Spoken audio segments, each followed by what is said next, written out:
Morning बच्चों, आज हम 2023 में बोर्ड में आए दीपदान एकांकी के 4 प्रश्न उत्तर पढ़ते हैं। तो चलिए शुरू करते हैं। निम्नलिखित अवतरण को पढ़िए और उसके नीचे लिखे प्रश्नों के उत्तर लिखिए। रूठ गए कुंवर, रूठने से राजवंश नहीं चलते। जाओ विश्राम करो, देखो तुम्हारे कपड़ों पर धूल छा रही है। दिन भर तलवार से खेलते रहे, थक गए होंगे। जाओ शैया पर सो जाओ, मैं तुम्हारी तलवार अलग रख दूंगी। दीपदान, जो कि डॉक्टर राम कुमार वर्मा जी द्वारा लिखी गई है। कुंवर का प्रयोग, प्रश्न फर्स्ट, कुंवर का प्रयोग किसके लिए किया गया है? उनके रूठने का कारण बताइए। कुंवर का प्रयोग स्वर्गीय महाराणा सांगा के सबसे छोटे पुत्र उदय सिंह के लिए किया गया है।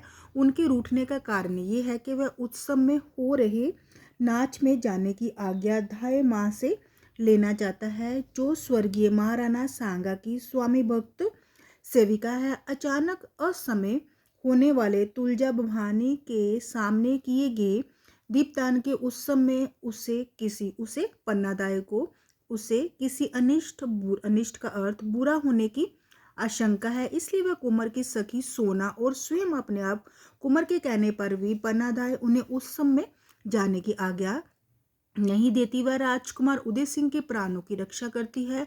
उत्सव में जाने की आज्ञा न मिलने पर कुंवर उदय सिंह रूठ जाते हैं।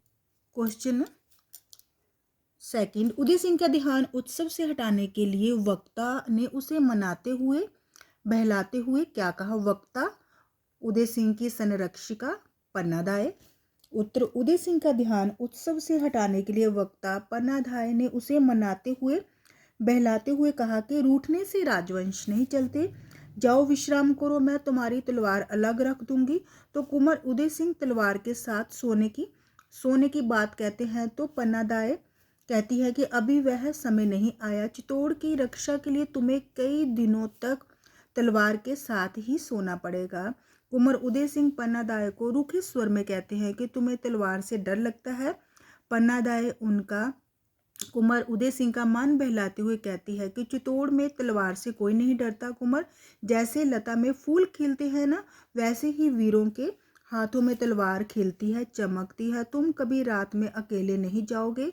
चारों तरफ जहरीले सर्प घूम रहे हैं, किसी समय भी तुम्हें डस सकते हैं। प्रश्न 3, वक्ता का परिचय देते हुए उसकी 2 चारित्रिक विशेषताएं लिखिए। उत्तर, पन्नादाय डॉक्टर राम कुमार वर्मा द्वारा लिखित दीपदान एकांकी की नायिका है। वक्ता पन्नादाय माँ कुंवर उदय सिंह का संरक्षण करने वाली धाय चंदन की माँ आयु 30 वर्ष है। वह महाराणा सांगा के कुल की पुरानी और सच्ची सेविका है। वह अपने स्वामी के पुत्र की रक्षा के लिए अपने पुत्र चंदन का बलिदान देने में भी नहीं हिचकती है। उसके अंदर किसी प्रकार का भी लालच नहीं है। उसके चरित्र की 2 विशेषताएं, ममतामयी माँ।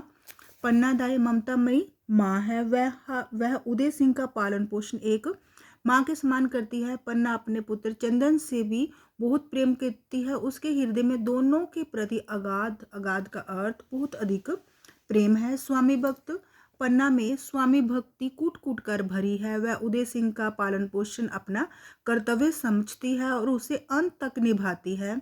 बनवीर द्वारा दिए गए प्रलोभन का अर्थ लालच में भी नहीं फंसती। वह एक आदर्श भारतीय नारी है। प्रश्न 4, वक्ता कुंवर को दीपदान का उत्सव देखने से क्यों रोकना चाहती थी? एकांकी के अंत में उसने देशभक्ति तथा राजभक्ति किस प्रकार से दिखाई है?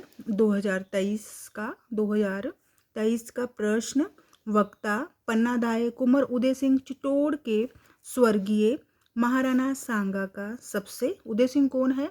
चित्तौड़ के स्वर्गीय महाराणा सांगा का सबसे छोटा पुत्र को दीपदान उत्सव देखने से इसलिए रोकना चाहती है क्योंकि जहरीले सर्प रूपी बनवीर और उसके वफादार सैनिक किसी वक्त भी कुंवर उदय सिंह को मार सकते हैं। एकांकी के अंत में पन्नादाय ने महाराणा सांगा के कुल के दीपक महाराजा कुंवर उदय सिंह, जो देश अर्थात चित्तौड़गढ़ के भावी आने वाले उत्तराधिकारी है, की रक्षा के लिए अपने हृदय के टुकड़े चंदन का बलिदान कर देती है। इससे हमें पन्नादाय कि देशभक्ति और महानता पूरी तरह से दिखाई दे रही है और राजवंश की रक्षा करने के लिए पन्नादाय अपने कुल के दीपक चंदन का दान कर देती है। उसके आगे राष्ट्र प्रेम पुत्र प्रेम से भी अधिक महान है और राजवंश के उत्तराधिकारी कुंवर उदय सिंह की रक्षा कर अपनी राजभक्ति का परिचय देती है। देशभक्ति को जुबान से स्पष्ट प्रकट नहीं किया जा सकता,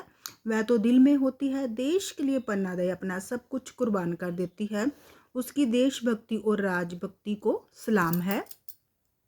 दीपदान एकांकी के अन्य महत्वपूर्ण प्रश्नोत्तर। दीपदान एकांकी आपको क्यों अच्छा लगा? उत्तर, दीपदान एकांकी में सोना पन्ना के संवाद तथा बनवीर और पन्ना के संवाद उल्लेखनीय है। पन्नादाय का अद्भुत बलिदान प्रेरणा देने वाला है। पन्नादाय कुंवर उदय सिंह की संरक्षिका रक्षा करने वाली है। उसमें माँ की ममता, राजपूतनी का रक्त, राजभक्ति और आत्म त्याग की भावना कूट कूट कर भरी हुई है।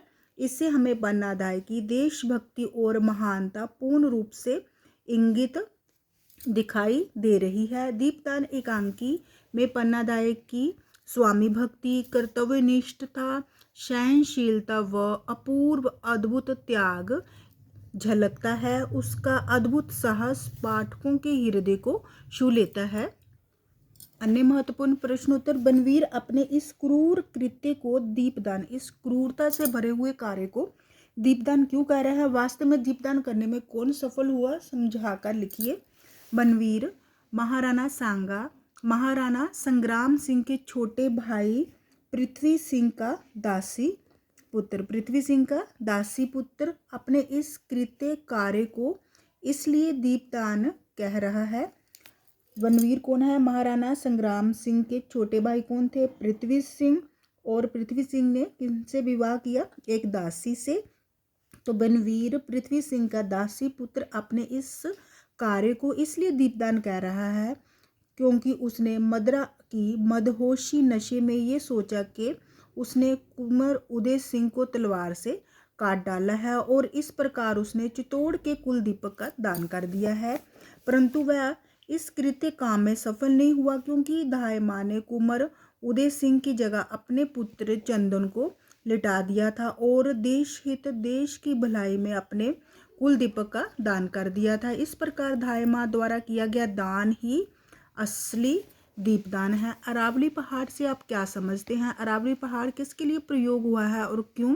अरावली पहाड़ राजस्थान में है और जहाँ पर बहुत कम लोग रहते हैं, बहुत सारा इलाका वहाँ का रेगिस्तान है। यहाँ पर जीवन बहुत कठिन और दुर्बल है। दीपदान एकांकी में अरावली पहाड़ पन्नादाय महाराणा सांगा के कुल की पुरानी और सच्ची सेविका के लिए प्रयोग हुआ है।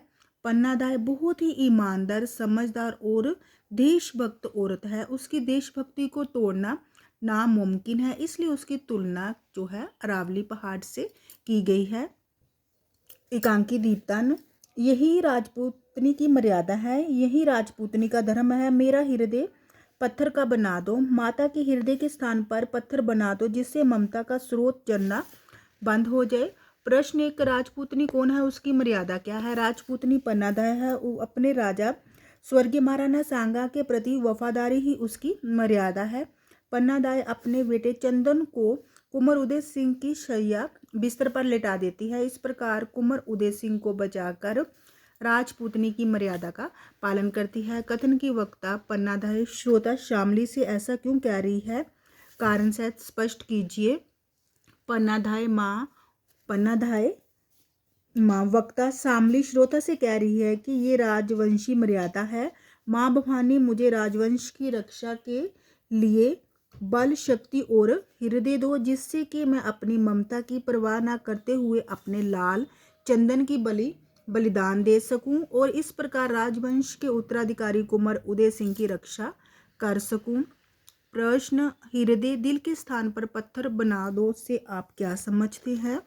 ऐसा माना जाता है कि मनुष्य का हृदय बहुत नाजुक होता है और जल्दी टूट जाता है। भाव यह है कि यदि हम किसी से बहुत ज़्यादा लगाव प्रेम रखते हैं तो उससे बिछुड़ना बहुत कष्टदायक लगता है। यहाँ पर पन्नादाय अपने हृदय के टुकड़े चंदन का बलिदान देने से पहले भवानी माँ से प्रार्थना करती है कि उसके हृदय को पत्थर की तरह कठोर बना दो।